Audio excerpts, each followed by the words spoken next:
Welcome back to the Reading and Writing Podcast. My guest today is Dr. Munish Batra, author of the new thriller novel, Animal.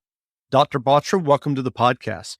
Thank you. Thanks for having me. Sure. Well, if someone hasn't yet heard about your novel, Animal, how would you describe the novel to them? Describe it as a crime thriller, but it's actually quite graphic because there are some significant nonfiction elements in the novel which describe the way individuals are punished for doing what they do to abusing animals or poaching elephants and things like that. And do you remember the original idea or impetus that led you to writing Animal?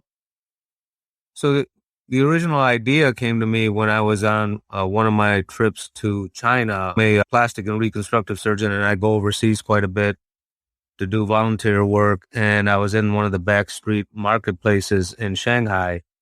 And what caught me off guard were these marketplaces with carcasses of dogs and cats hanging.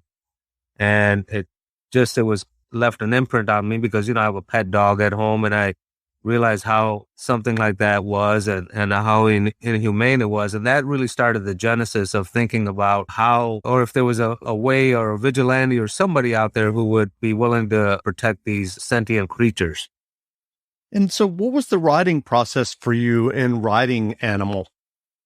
So initially I had put together a storyline which I thought would fit into a narrative for a movie. So initially it was about a 20-page synopsis of what I felt the story was going to be like. And after that, I started working with my co-writer, Keith DeCandido, who is an expert on police procedurals. And then we took that 20-page document and basically carved it out to create a novel. That's great. In your book, Animal, you address the question, can a serial killer's actions ever be justifiable when he or she is defending innocent victims?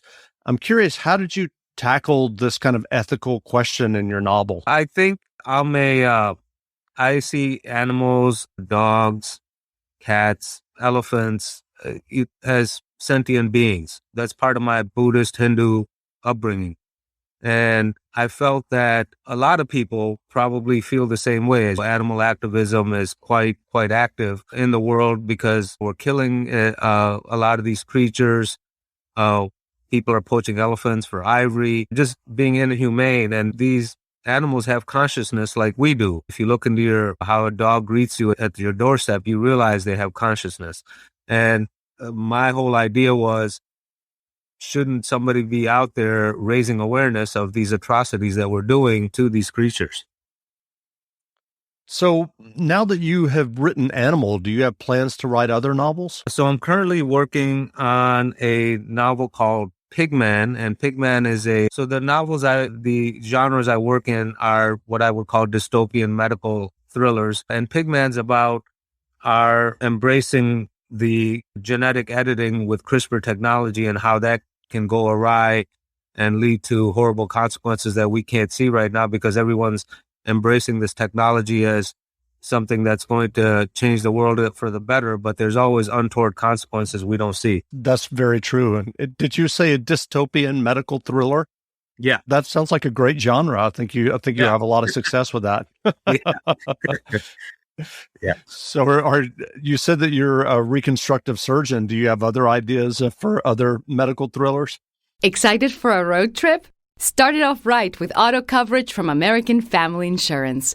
J.D. Power ranked us #1 in customer satisfaction with the auto insurance shopping experience among mid-size insurers. Get a quote at amfam.com. American Family Insurance. For J.D. Power 2021 award information, visit jdpower.com/awards. American Family Mutual Insurance Company, SI and its operating companies, 6000 American Parkway, Madison, Wisconsin. Yeah, along with Pigman, which is about the CRISPR technology, I'm working on a project called Stem Cells, and that story revolves around our use of embryonic stem cells in people for dementia and Parkinson's, and how we don't know when life starts, and are we transferring memories from one human being to another? So that's a very dystopian thriller also.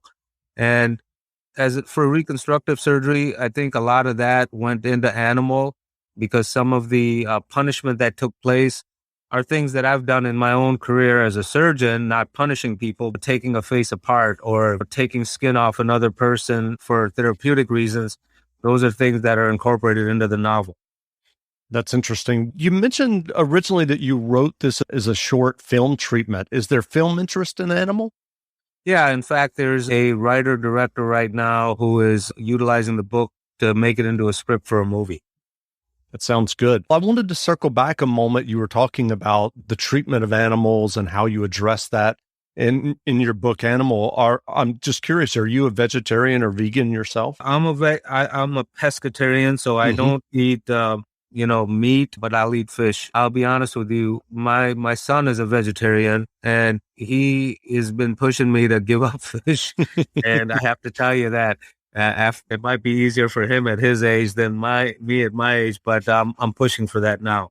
Sure. I'm curious, as you were thinking about and as you were working with your co-writer on Animal, are there thriller novelists out there that you read and that you admire and that kind of inspired you to write a thriller? So my favorite writers aren't necessarily thriller writers. And in fact, probably my favorite book in the last 10 years is a book called Shantaram by an author named David Gregory Roberts. And it's more of a narrative on history. And I tend to do a lot of reading about history. I think the stuff in my novel, the thriller component, probably are things that have come from my own experience as a surgeon overseas, going to India and Nepal and going for example, when the tsunami hit or when the earthquake happened in Nepal.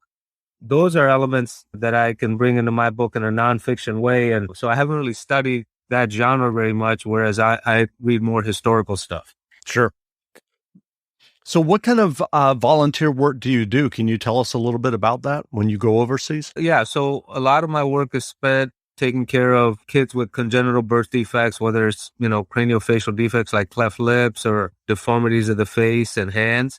And then another component of my work overseas is taking care of women who've had acid attacks where they've had acid thrown on them and they're severely burned. And I go there to release their burn contractures and try to get them some function back.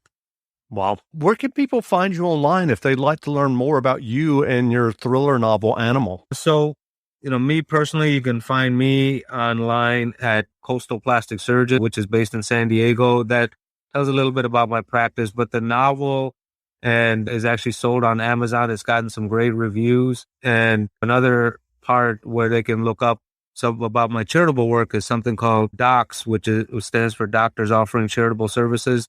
That's a website that deals with some of our work overseas. That's great. Well, again, we've been speaking with Dr. Munish Batra, author of the new thriller novel, Animal. The book is on sale now, so go buy a copy. And Dr. Batra, thank you for doing this interview. Thank you so much for your time. I appreciate it. Hope you guys enjoy this. Please let your audience know that a portion of the proceeds are going back to the Humane Society. That's great.